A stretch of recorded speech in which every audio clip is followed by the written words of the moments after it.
You're a small-time lawyer, barely keeping a roof overhead. You're competent enough to survive, but nowhere near getting famous. You're 35, and financial pressure is choking you completely. Your parents are sick, and the medical bills are stacking up. Your kid's tuition is due, and the weight is crushing you. The full weight of a shattered American dream rests on shoulders. But today, the universe throws you a lifeline, or so think. You land the case of a lifetime against Big Pharma giant. This is your golden ticket to success and wealth you believe. If you win, you're pocketing 40% of multi-million settlement. You'll be rich, famous, and finally the successful son parents deserve. Of course, life loves to tease people like you with hope. You dive into the trial with everything you've got fighting hard. But the corporation has an army of white shoe lawyers ready. They shred you in open court, and you don't just lose. You lose on a humiliating legal technicality publicly in front of everyone. The judge publicly calls you a clown in front of court. The aftermath is a total train wreck for your entire career. Your reputation is toast, and nobody in the city will hire. And just when you think you've hit rock bottom, gets worse. The phone rings, and it's the hospital demanding payment for parents. You look at the bills, then look at your zeroed account. You realize desperation has a very bitter aftertaste you can't escape. Right as you're checking current market prices for kidneys online, an old colleague crawls out of the woodwork with an offer. 2 years ago, he was as pathetic as you are now. Now he's driving a car that costs more than your mortgage and wearing suits that scream shady money from a mile away. He takes you to dinner and makes an offer you refuse. He wants you to work for some businessman in Mexico now. Yeah, the kind of businessmen who settle disputes with chainsaws here. The cartels, and he tells you all you need is flexibility. You'll clear more cash in a month than partners make decades. At first, your conscience is screaming at you to run away. But then you think about the hospital bills and kids' tuition, and suddenly the screaming stops and you decide to roll dice. You lie to your wife with the straightest face ever pulled. You tell her you landed a big international consulting gig safe. You say goodbye to your family with a knot in gut. You hop into your friend's car and head toward promised land. The irony is thick enough to choke on you think bitterly. Your parents did everything they could to escape to the States. And here you are, sprinting right back where they came from. After a few days of travel, you reach your destination. Mexico? Your brain, poisoned by Netflix tropes, expects chaos and violence completely. But reality hits you with a face full of luxury instead. The office is pristine with AC blasting and modern furniture everywhere. It's 10 times nicer than the dump you used to practice. That's where they lay out the house rules for you now. Only 2 rules, and they're pretty straightforward. They tell you calmly. Rule number 1. You don't need to prove client is saint. You just need to prove the state is too incompetent. Stick. Rule number 2, and listen close, they say staring at hard. You never ever turn down a client, no matter what ask.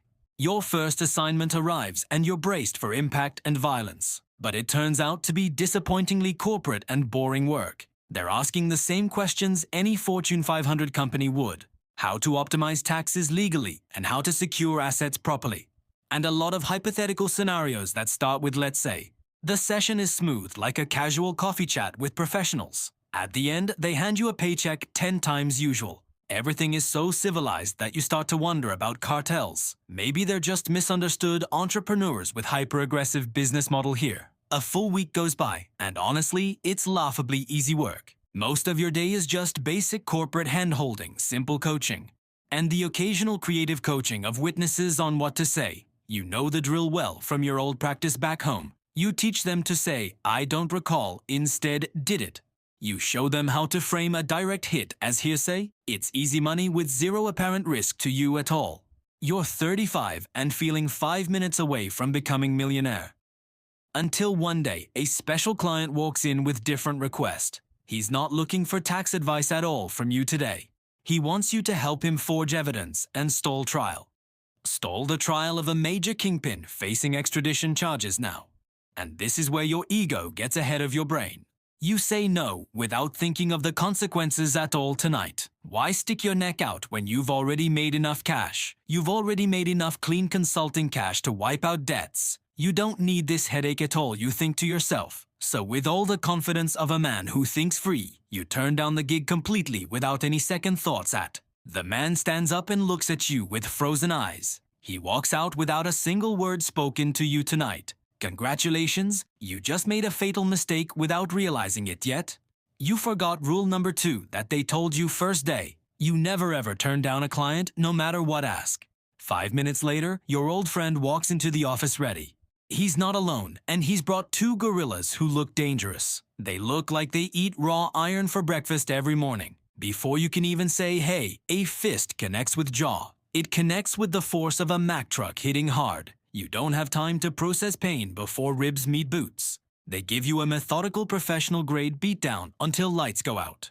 You wake up gasping as a bucket of ice water hits. You're zip-tied to a chair, bruised and leaking blood everywhere. Your friend, the same guy who brought you here, starts lecture. He calls you ungrateful and a punk who doesn't know order. As his voice rings in your pounding head, a reality check hits. You chose to walk into hell and just realized no exit. After the beatdown, your buddy decides to lock in your loyalty. He seizes your passport and fries your phone, completely destroying it. He wipes out every trace of your personal freedom you had. Then he slides a recent photo across the table toward you. Your wife and kid playing at the park, smiling and happy.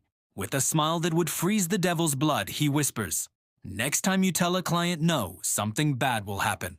Or if you lose a single case in the future ever, the guy ending up in the ICU won't be you."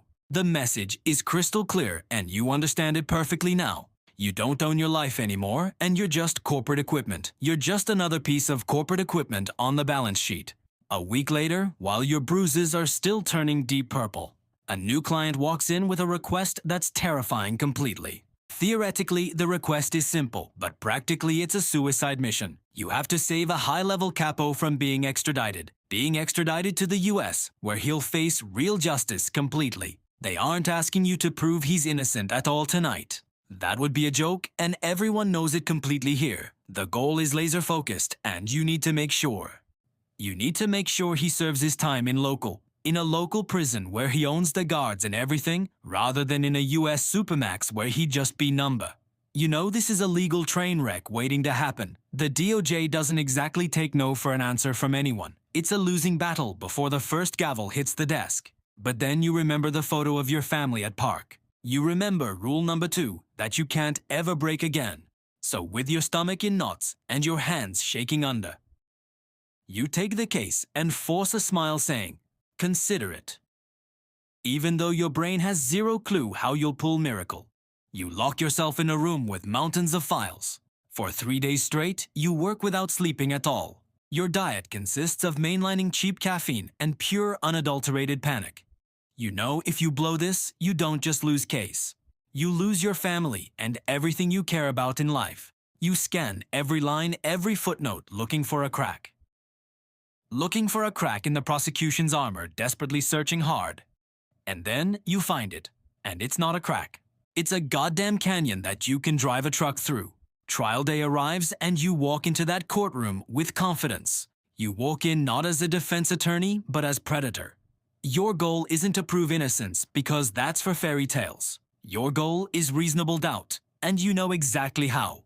The prosecution brings out their star witness with confidence and pride. A cartel lieutenant, a rat who supposedly knows we're buried. They present his testimony as the gospel truth to the jury. But when it's your turn, you don't ask him about drugs. You ask him about his personal blog with a sharp grin. You reveal to the jury that this man firmly believes the government is run by lizard people controlling everything, and that the world actually ended in 2012. You ask the jury, can we really trust the word of a man who thinks his microwave spies? Then you point out his plea deal with the prosecution clearly. In exchange for snitching, his 30-year sentence dropped to 3.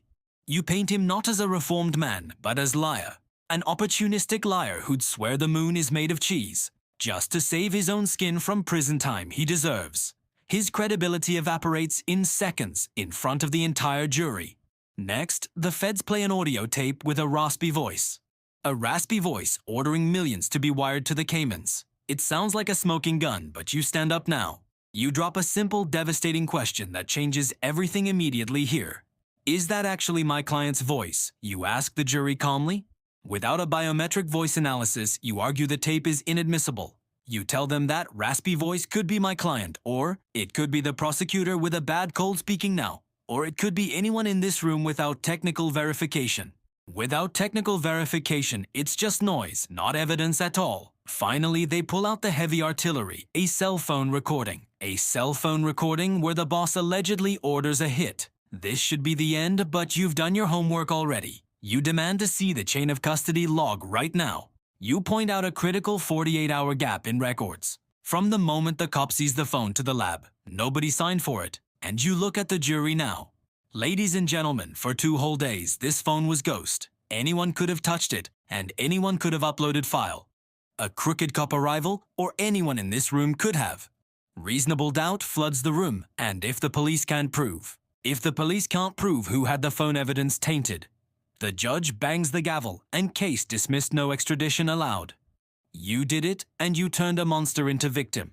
You walk out of court shaking and drenched in cold sweat.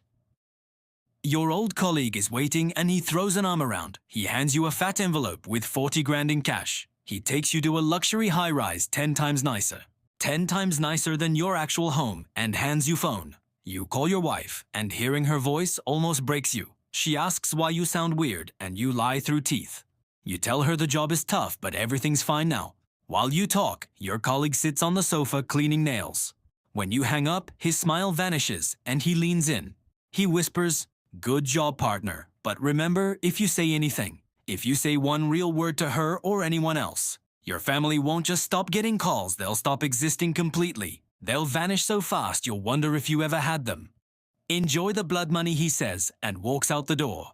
That night alone, in your golden handcuffs, you check suit pockets. You find a folded scrap of paper and have no clue. You have no clue how it got there reverse pickpocket style. You unfold it, and the message turns your blood to slush. Someone claims to be an undercover DEA agent in deep cover. He writes that his team has been burned and wiped out. He's flying solo, surrounded by wolves, and he can't finish mission. He can't finish the mission without inside help, meaning you exactly. The pitch is simple and terrifying for you to understand completely. If you want to escape this hell and get family protected, you have to play ball, and the signal is straight out. The signal is straight out of a cliché spy flick completely. If you're in, you wear a red tie tomorrow morning. He'll find you, and you sit on the edge of bed. Your heart hammering like a war drum inside your chest, pounding. Helping the DEA is a guaranteed death sentence if you're caught. It's insane, and it's a suicide mission. But then you look. You look at the walls of your luxury high-rise prison. You think about never watching your kid grow up at all. The fear of dying starts a cage match with fear. The fear of living like this forever in this hell completely. In the end, desperation wins by a knockout, and you search. You search your closet, and tomorrow you're wearing the red tie. May God have mercy on your soul, you think to yourself. Next morning, you knot that red tie around your neck carefully. You feel like an absolute idiot and a neon sign screaming. You walk through the office trying to act natural, but your version of natural looks more like a glitching NPC having crisis. Every glance from the receptionist makes you feel like Jig is. You're waiting for a secret password, but nothing happens at all. Absolutely nothing, and the day is terrifyingly normal for you completely. Night falls, and you get back to your high-rise ripping. You rip off the damn tie and reach into your pocket. Your heart stops, and there it is, another scrap of paper. You're frozen, and how the hell did it get there exactly? You read the note, and it says, "Nice tie, now work." And so begins a paper trail romance, worthy of bargain bin. The method is classic dead drop 101 for spies. Write your messages on the back of cafeteria receipts hiding them. Hide them inside a crumpled Starbucks cup and toss it in. Toss it in the third-floor bathroom trash can waiting there. Through these stale coffee-scented notes, the plan takes shape completely. The agent doesn't want the street-level dealers at all tonight.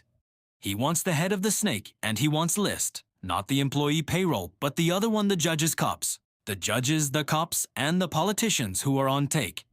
That list is sitting in a secure server in basement below. A digital fortress that only you, the chief legal counsel, have. The plan is during the Cartel's anniversary blowout next week coming. When security's boozed up and distracted, you'll slip into room. You'll slip into the server room and copy the files onto an encrypted drive, then drop the drive. Then drop the drive in the executive bathroom at midnight exactly. The agent grabs it, and at that exact moment, DEA breaches. A DEA tactical team breaches the building and in the chaos. In the chaos, you get arrested and whisked away to States. It sounds perfect and it sounds heroic, but it sounds like a 90% chance of a body bag and a 10% chance of peeing your pants completely here.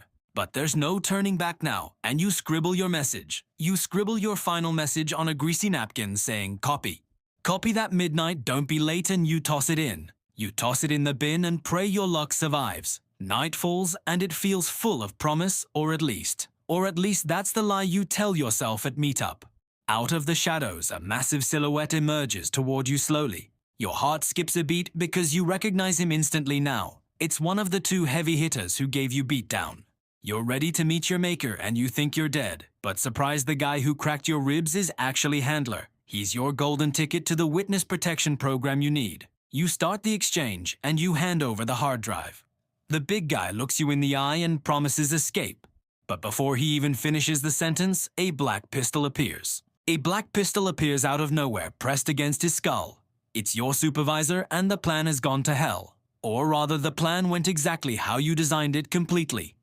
Let's hit the rewind button to last night when you decided. You were in your room staring at an empty suitcase there. Fear was eating you alive and the DA offered freedom, sure. But the cartel offered something more immediate, the ability to breathe. Your survival instinct, that cowardly parasite living in your brain, won. Instead of packing, you went to see your supervisor making deal. You made a deal with the devil in exchange for head.